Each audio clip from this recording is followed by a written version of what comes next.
लाडक्या बहिणींचं केलं तर लाडक्या भावांचं काय? मी म्हणालो लाडक्या भावांचं कधीपासून प्रेम आलं, सगळे तर भाऊ गेले निघून, पण बोललो लाडक्या भावानं पण आम्ही करणार। देशातलं पहिलं राज्य आहे प्रशिक्षण भत्ता 6,000 8,000 10,000 माझ्या पोरांना युवकांना देण्याचा निर्णय आमच्या सरकारने घेतला। आता ते 6 महिन्याची ट्रेनिंग करतील, तिथं त्यांना परमनंट जॉब लागेल। कुठल्या सरकारने केलं होतं सांगा?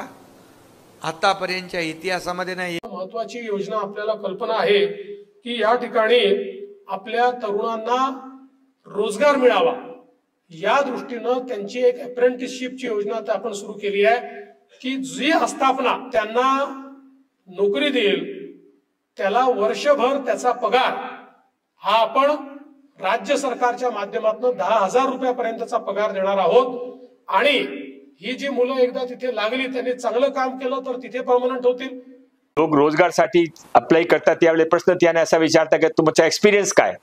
आता आम्ही 6 महिन्याचे एक्सपिरियन्स ते सर्टिफिकेट पण देणार आहे, ते आमचे मानधन पण देणार आहे।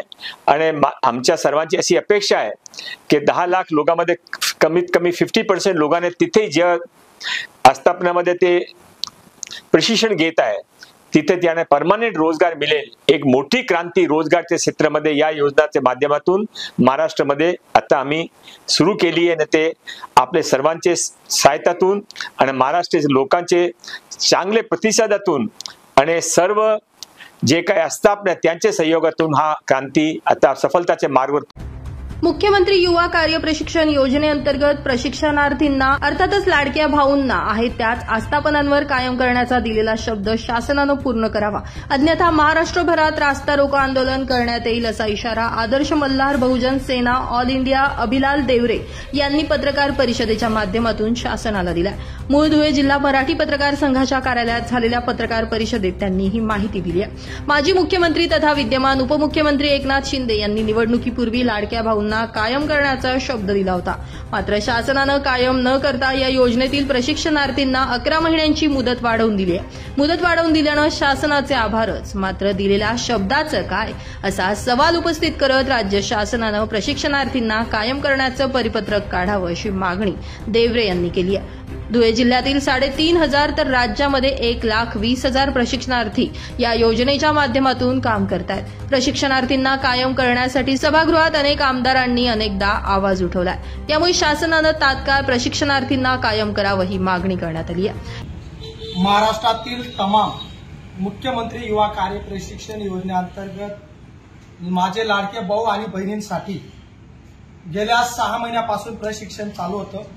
प्रशिक्षणामध्ये 6+5 असं एकूण 11 महिन्याचं प्रशिक्षण मध्ये मुख्यमंत्री साहेबांनी वाढ केली अशी घोषणा दिली। आम्ही त्याचे पहिले आदर्श मल्हार बहुजन सेना ऑल इंडियाच्या माध्यमातून अभिलाल दादा देवरे आणि त्यांचे सर्व समर्थक लाडके भाऊ आणि बहिणींच्या वतीने जाहीर आभार करतो।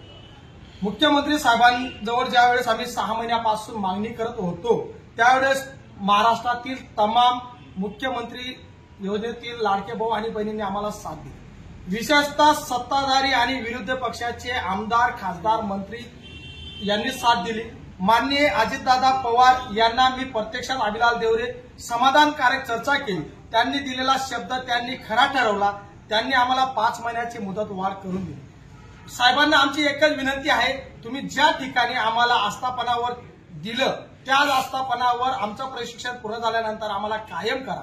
जर शासनाने कायम केलं नाही, आदर्श मल्हार सेनेच्या वतीने संपूर्ण राज्यामध्ये रस्ता रोको आंदोलन केले जातील आणि त्याच्यानंतर जर शासनाने दखल घेतलीच नाही तर अभिलाल देवरे तमाम 1,23,000 प्रशिक्षणार्थ्यांसाठी स्वतः सुट्रेपाडा गावामध्ये आमरण उपोषण करेल असं सर्व पत्रकार बांधवांच्या माध्यमातून विनंती करत आहे। शासनाने वाढवल्याबद्दल त्यांचा जाहीर आभार आणि तुम्ही सुद्धा आमचा संदेश शासनापर्यंत पोहोचवा।